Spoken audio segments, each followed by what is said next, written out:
ബഹുമാന്യനായ പാർട്ടിയുടെ ദേശീയ general secretary P Abdul Majeed Faizy, ബഹുമാന്യനായ അധ്യക്ഷൻ കേരള സംസ്ഥാന പ്രസിഡന്റ് CPA ലത്തീഫ് സാഹിബ്, വേദിയിലിരിക്കുന്ന വിശിഷ്ടാതിഥികളെ, എൻ്റെ പ്രിയപ്പെട്ട സഹപ്രവർത്തകരായ നേതാക്കളെ,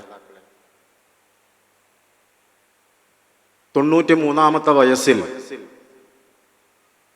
ജമ്മിത്ത ബ്രിട്ടീഷുകാരോട് ഏറ്റുമുട്ടി പരിക്കുപറ്റി 94ാം വയസ്സിൽ ഈ ലോകത്തോട് വിട പറഞ്ഞ മമ്പുറം തങ്ങളുടെ നാമധേയത്തിലുള്ള ഈ സമ്മേളന നഗരിയിൽ ഒത്തുകൂടിയ ജനസാഗരമേ, അസ്സലാമു അലൈക്കും. നിങ്ങൾക്ക് എൻ്റെ അഭിവാദ്യങ്ങൾ. 2014 സംഘപരിവാർ നിയന്ത്രിക്കുന്ന മോഡി സർക്കാർ ഇന്ത്യയിൽ അധികാരത്തിലേറിയത്. അന്നു മുതൽ മോഡി സർക്കാർ ചുട്ടെടുക്കുന്ന പാർലമെന്റിൽ ചുട്ടെടുക്കുന്ന നിയമങ്ങളിൽ പലതും, ഭരണഘടനാ ഭേദഗതികളിൽ പലതും രാജ്യത്തെ അടിസ്ഥാന ജനവിഭാഗങ്ങളെ, വിശിഷ്യ ഇന്ത്യയിലെ ഏറ്റവും വലിയ മതന്യൂനപക്ഷങ്ങളായ മുസ്ലിങ്ങളെ, അവരുടെ സമ്പത്തിനെ, നിലനിൽപ്പിനെ, പൗരത്വത്തിനെ, അവരുടെ അന്തസ്സിനെ ലക്ഷ്യമിട്ടുകൊണ്ടുള്ളതാണ്. നിർമ്മിക്കപ്പെടുന്ന നിയമങ്ങളിൽ പലതും ഭരണഘടനാ വിരുദ്ധവും ജനാധിപത്യ വിരുദ്ധവും മനുഷ്യത്വ വിരുദ്ധവുമാണ്.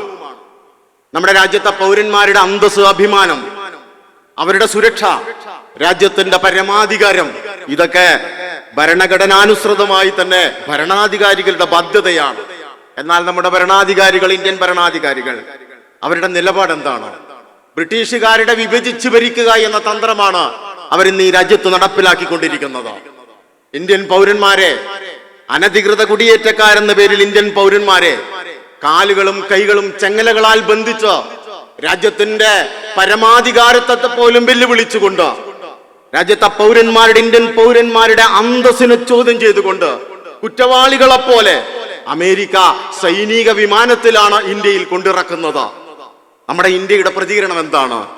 ഇന്ത്യയുടെ വിദേശകാര്യമന്ത്രി ജയശങ്കർ ആദ്യം പറഞ്ഞത് അതിനെ ന്യായീകരിക്കുകയാണ് ചെയ്തത്.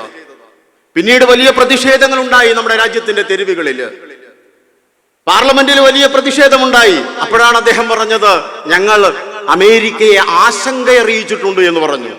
തൊട്ടുടനെ തന്നെ നെതന്യാഹുവിനും ജോർദാൻ രാജാവിനും ശേഷം മൂന്നാമതായിട്ട് മൈ ഫ്രണ്ട് ട്രംപിനെ അബ് കി ബാർ ട്രംപ് കി സർക്കാർ എന്ന് വിളിച്ചു പോകിയ ഒരു കാലമുണ്ടായിരുന്നു മോഡിക്ക്. ആ ട്രംപിനെ കാണാൻ അമേരിക്കയിലേക്ക് ഓടിപ്പോയി നരേന്ദ്രമോദി. അപ്പൊ ആളുകളൊക്കെ പ്രതീക്ഷിച്ചത് എന്താ?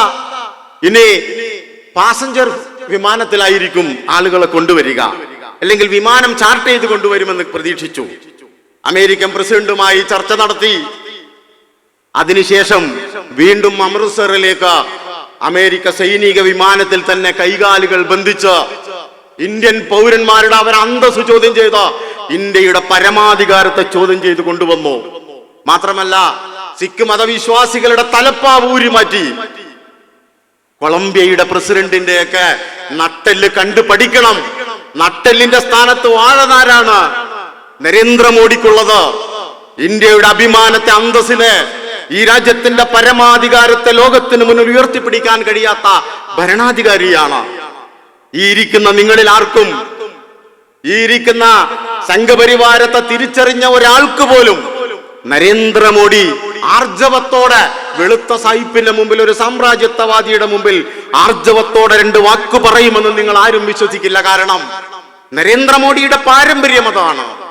ബ്രിട്ടീഷ് സായിപ്പിന് മുന്നിൽ മാപ്പെഴുതി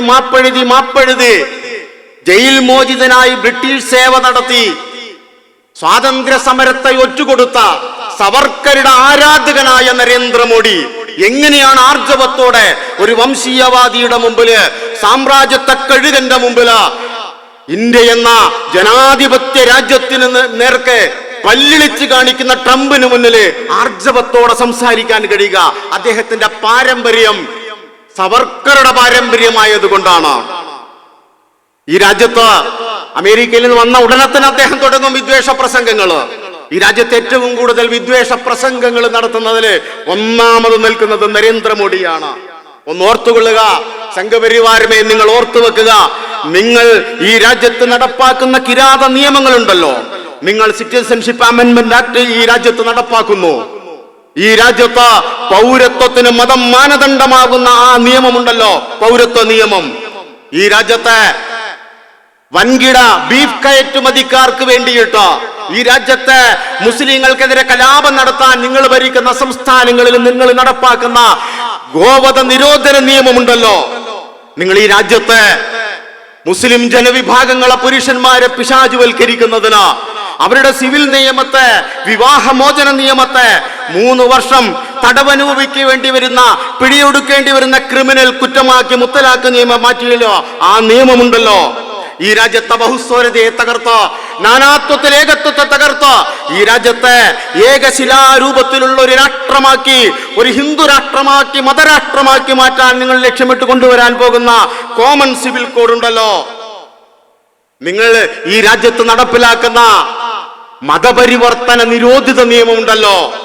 നിങ്ങൾ ഭരിക്കുന്ന പല സംസ്ഥാനങ്ങളിലും ഈ രാജ്യത്തെ അടിസ്ഥാന ജനവിഭാഗങ്ങളായ ദളിത് വിഭാഗങ്ങളെ, പട്ടികജാതി പട്ടികവർഗ വിഭാഗങ്ങളെ അവരെ ജാതി വ്യവസ്ഥയിൽ തിളച്ചിടാൻ വേണ്ടി ഉദ്ദേശിച്ചുകൊണ്ട് നിങ്ങൾ ഇപ്പൊ നടപ്പാക്കിക്കൊണ്ടിരിക്കുന്ന മതപരിവർത്തന നിരോധിത നിയമമുണ്ടല്ലോ.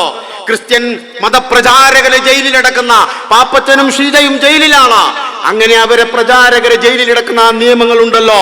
നിങ്ങൾ ഇപ്പൊ നടപ്പിലാക്കാൻ പോകുന്ന മുസ്ലിങ്ങളുടെ വഖഫ് ഭേദഗതിയുമായി ബന്ധപ്പെട്ട മുസ്ലിങ്ങളുടെ വഖഫ് സ്വത്തുക്കൾ മുഴുവനും കൊള്ളയടിക്കാൻ ഉദ്ദേശിച്ചിട്ടുള്ള നിയമമുണ്ടല്ലോ. ഈ നിയമങ്ങളൊക്കെ ഇന്ത്യൻ ജനത അവർക്കൊരവസരം കൈവരുമ്പോ ജനാധിപത്യ പോരാട്ടത്തിലൂടെ, ജനാധിപത്യ പ്രക്രിയയിലൂടെ, പോരാട്ടത്തിലൂടെ ചവറ്റുകൊട്ടയിലെറിയുന്ന, അറബിക്കടലിലെറിയുന്ന കാലം അത് വിദൂരമില്ലെന്ന് ഓർത്തു വെക്കുക. പ്രിയപ്പെട്ട ജനാധിപത്യ മതേതര വിശ്വാസികളെ, ഒരു കാര്യം കൂടെ സംഘപരിവാർ ഓർത്തു വെക്കുക. നമ്മുടെ രാജ്യത്ത് ബ്രിട്ടീഷ് സാഹിബ് ഈ രാജ്യത്തെ സ്വാതന്ത്ര്യ സമര പോരാട്ടങ്ങളെ നേരിടുന്നതിന് വേണ്ടിയിട്ട് ധാരാളം നിയമങ്ങൾ നിർമ്മിച്ചിട്ടുണ്ടായിരുന്നു.